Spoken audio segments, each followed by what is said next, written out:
last time we spoke, I was in London, Ontario. You guys were playing Gone Country. We're back with Jason Aldean this time around. The Six String Tour. Yeah, Six String Circus Tour. Yeah. How did getting on board with Jason on this one, how did that work out? I don't know. I'd heard rumors that he was thinking about maybe taking me on the road, and the next thing I know, his management was calling mine, and they were figuring stuff out. And then I get a text from Jason saying, "Hey, dude, we'd love to have you on the road this year." And I toured with Jason a couple years ago and had a great time, and so I was like, absolutely. So being on it this year is way different from a couple years ago, just in the fact that we get to be the middle slot. We get to play a little bit longer, and it seems like more people are there to watch us play. And it's just been nothing but a blast since we've been out since January. So last time I think you played in Canada would have been Boots and Hearts. I think so. A heck of a show back in just a few people August. were there. Yeah. We had talked to you just before at another festival, and the album was just about to launch. You were just about to do the second largest festival in North America. Yeah. What was that experience like? Boots and Hearts. Yeah. It was one of the most. I've never really seen that many people gathered in one place before. More so than that, I've never played in front of that many people that knew most of my songs. So to walk out there in that kind of energy in a country that you're not from is absolutely astonishing to me. Always love coming up here and playing, and the fans are always so welcoming, and just love what we do, and we're so respectful to them for having us. And Boots and Hearts was one that I hope I get to do multiple years in a row. So. Yeah, well, it is our biggest party of the year. You just did a Crossroads experience.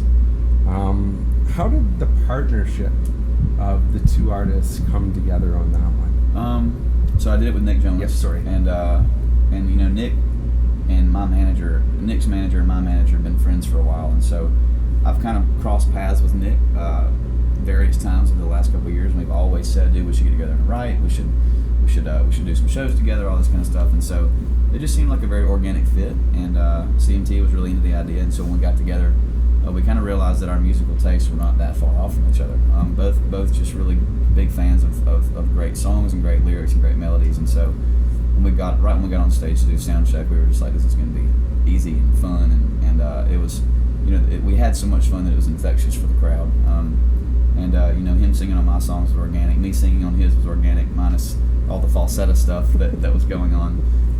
But we just had a great time doing it, and hopefully that turns into hopefully a collaboration down the road, or playing some shows together, just see what happens. Let's talk about the current single, T-shirt. Is that something that maybe you guys covered in the Crossroads? We did do T-shirt, and it was fun being able to put my own spin on his songs, and it was fun watching him put these crazy melodic runs into my songs that I'd never really heard before.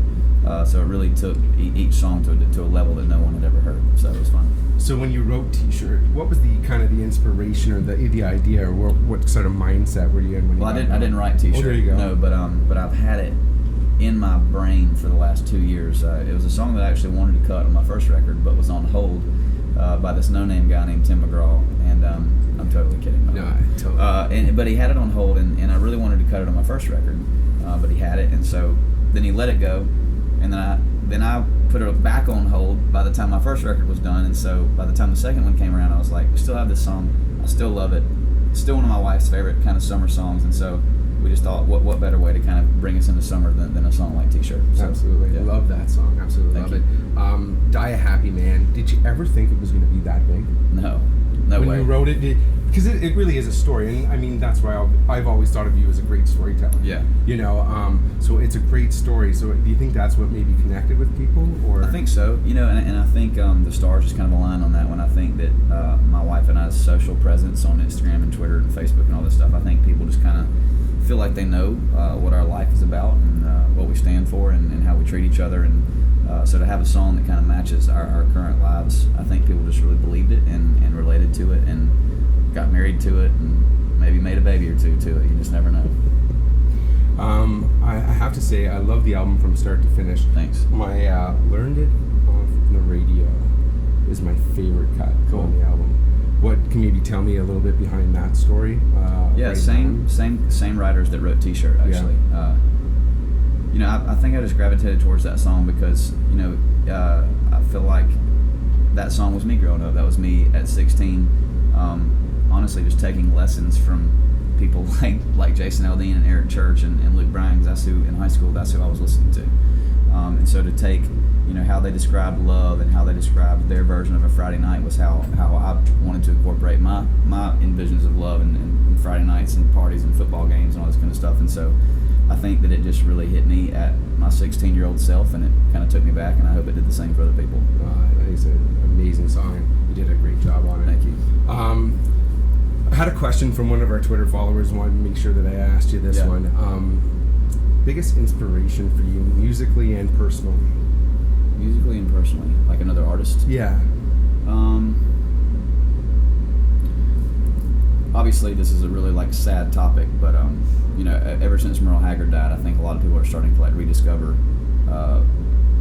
how actually amazing of a songwriter Merle Haggard was, an entertainer, and I think that since the beginning, I remember being in my dad's living room with him playing me a bunch of Merle Haggard songs and Willie Nelson songs, and I think that Merle from an early age struck me as a storyteller.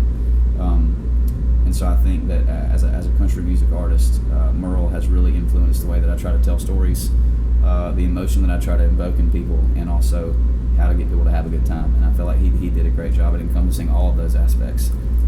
So if I could ever be half the songwriter Merle was, I consider myself successful. Yeah. Yeah. That's a really good one to model behind. Last question, social media. You do a really good job of it. Thanks. What's your poison these days? Is it Snapchat? I know you Snapchatted last night on your way up, so yeah. You know. I like Snapchat. I like that it's just this is what's happening right now, and then tomorrow it's something completely different. That, you know, these are going to go away. Instagram is something to where if you post it, you know that it's going to be up for the rest of your life, pretty much. Snapchat's just a fun kind of hey, we're on a plane. Hey, we're going to Ontario. Hey, this is happening, and then the next day it's a whole new story. So you kind of get to reinvent yourself every day. I think that's what I like about Snapchat. Cool. Well, thanks so much for doing this. Really Thanks. appreciate it. Thomas Rhett, guys. Make sure you get Tangled Up right now. Available everywhere you can download it. It's the bunny on my t-shirt, right there, your hair, messed up like a Guns N' Roses